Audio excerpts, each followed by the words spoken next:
Hello and welcome to my YouTube channel.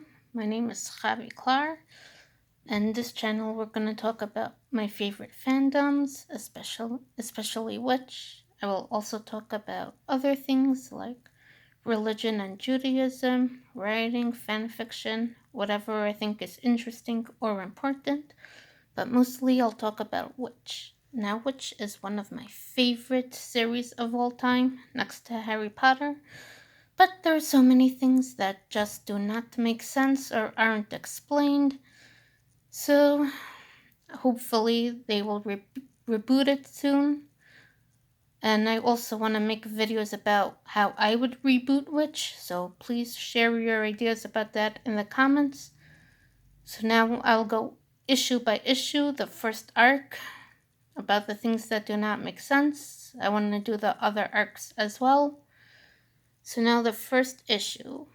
Now, first we are introduced to the Oracle of Kandrakar, and he says it's time to choose the new Guardians. And of course, we're not really told a lot about Kandrakar, and the things we're told later don't really make sense. Like, aren't they supposed to protect the universe? The Oracle hardly does anything. He doesn't help the girls, really, doesn't train them. He also says that they are magical creatures, but they are not, right? They're regular kids from Earth. So, why are they chosen? How are they chosen? Next, we see Will is in the car with her mom, and she has this strange dream. Again, we're not really told, why is she having this dream? Is it normal? We also later see strange things happening to the other girls, except Helen, of course. Does this happen?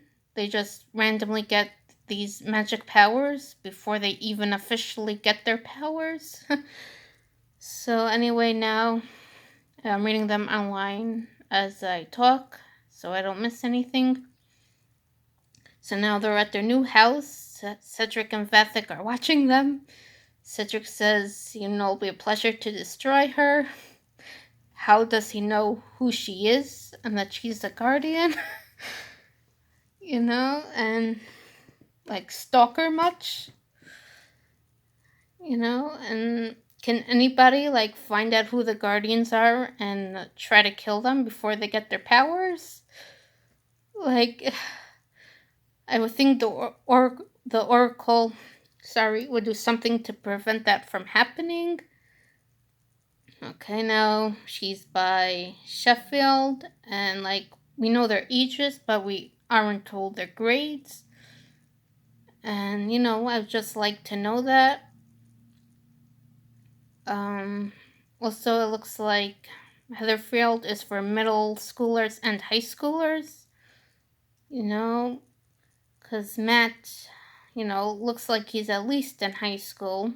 So, again, I just want to know.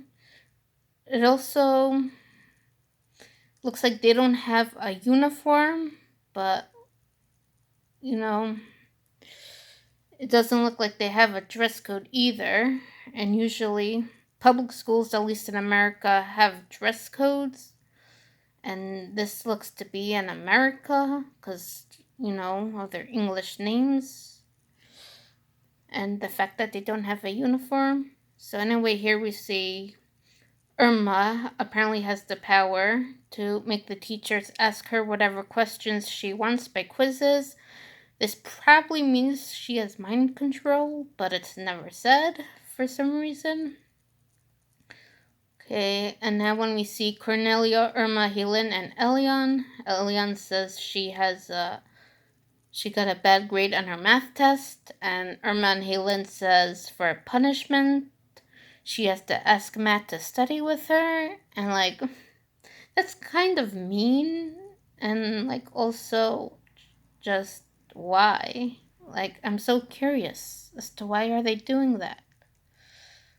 Okay, and I'm skipping to the dance. Oh, before the dance also we see Cornelia She can make her room get cleaned, and this probably means she has telekinesis, but it's never explained in the comics.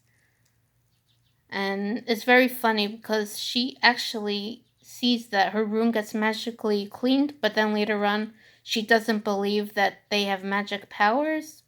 Why not? We also see Uriah is putting fireworks in the pumpkin that he knows is going to be lit on a fire. That is pretty crazy. Okay, now at the dance, Cedric comes in and he's just crashing this school party. No one questions him. And he just goes up to Elion and, knows her name apparently. No one finds that strange or creepy. And, the and then of course the fireworks explode. Tarani, stops the firework. And so the next day at the tree, they're talking about all these strange things. And Elian says, she has a date with Cedric at his bookstore. And again, he's a stranger. He looks to be at least 18, at least late teens, if not older. And they're not worried. Why is this strange older boy that they don't even know asking her out what is with? By the way, speaking about that, again, Matt looks like he's a few years older, and he and Will start dating later. Peter is at least 16 because he's driving. He and Cornelia date later on. Authors should not be encouraging kids to date in the first place because they're kids, but they also definitely should not be encouraging little girls to date older boys.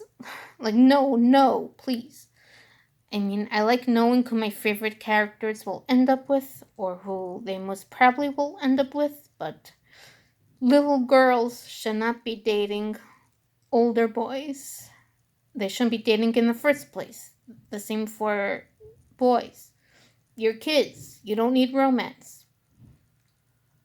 So anyway, Helen invites them to the restaurant, and Yanlin tells them they have powers. First of all, the story she tells them doesn't make much sense. So all the evil was banished to one planet? How does that work? And what about the people who presumably were living there before? Now there's crazy evil people on their planet? Also, Yanlin just tells them they have powers and that's it. She doesn't give them any advice, doesn't tell them what they're fighting. Also, she just tells them they need to close the portals. But aren't they supposed to fight the bad guys? She also doesn't tell them about their secondary powers. They have to discover everything, as we see later on. Kandrakar doesn't really help them much. How can you make these girls fight evil and you don't even tell them anything about their powers? That's not really helpful. And then of course Cornelia doesn't believe this for some reason. Again, even though she magically cleaned her room, she knows what Irma can do. And actually, before when she met her friends, and Helen's like, "Oh, Irma did the thing again." Cornelia thinks to herself, "If only she knew what I could do." But now she doesn't believe that. She doesn't believe that they have magic. Anyway, Elian, meets up with them outside the store. She asks them to come with her to meet Cedric at the school gym. Why did he ask her to go to the school gym? That's a weird place. Also, isn't the school closed?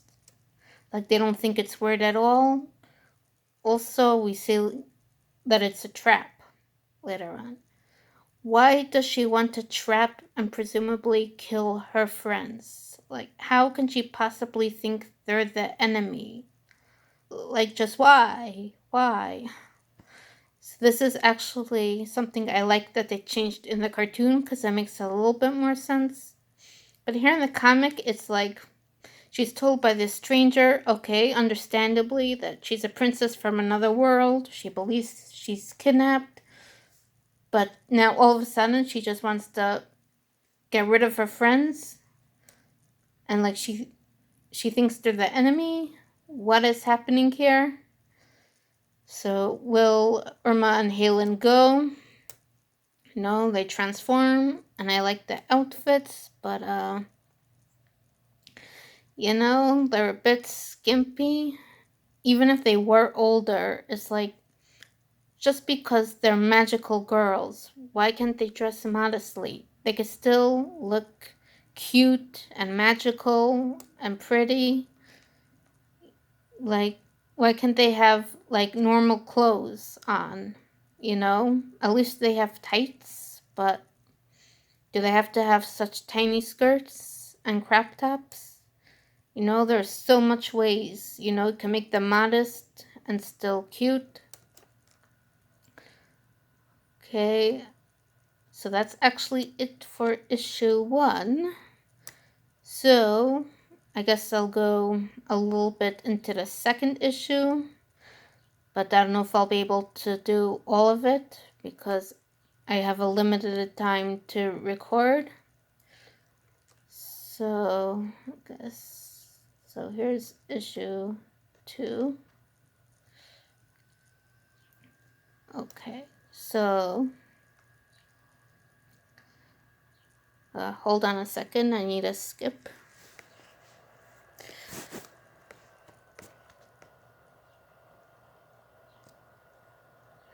Okay, so first we see them by Elion's house, and apparently they're being spied on. Again, by Vethik. Again, how do they know who these girls are and where they're going?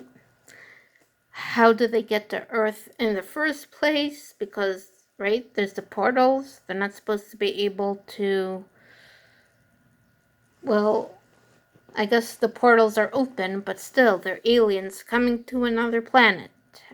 Just how did Cedric get a bookstore and everything?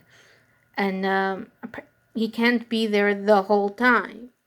So, aren't people suspicious that this person is just randomly not there in his store? Like, how does this all work?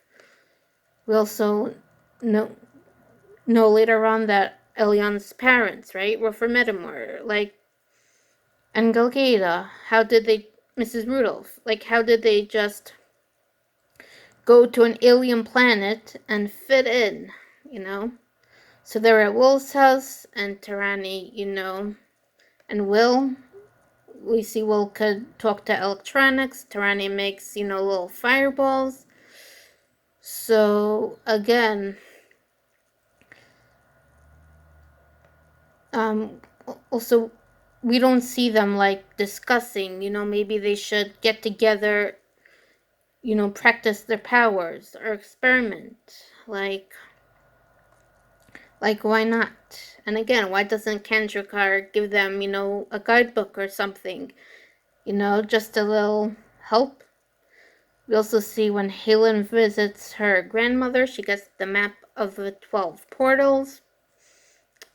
And that's it. Again, they're supposed to fight evil. Give them a little more direction than that. And it looks like apparently there are 12 portals, but I actually counted them, and I counted only 9 in the first arc. So, why is it the map of the 12 portals then? Like, also, like the portals. There's just so much going on. Like, do they just randomly appear?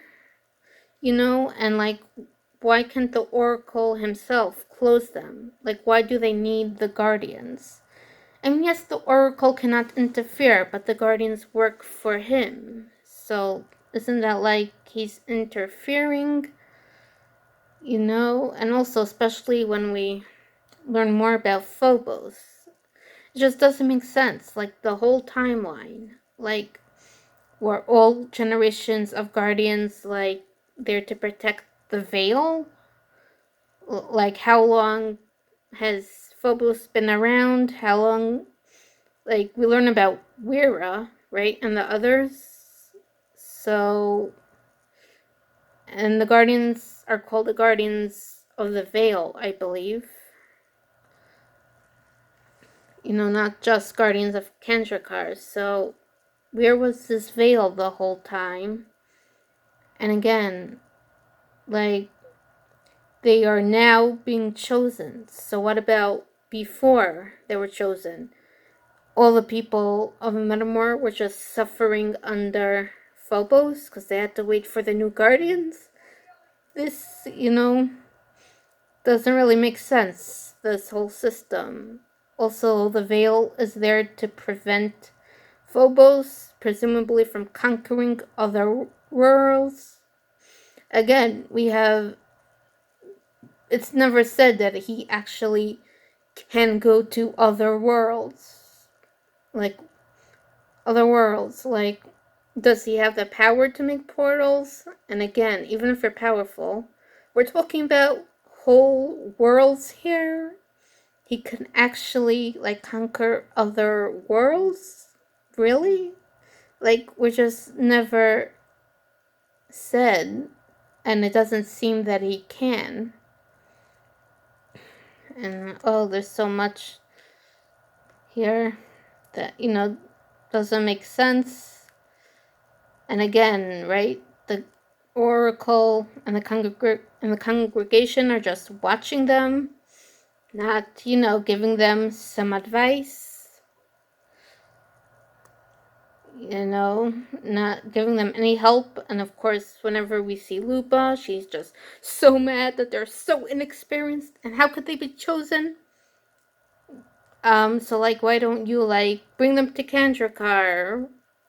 And because time doesn't pass there, give them some lessons, magic and martial arts.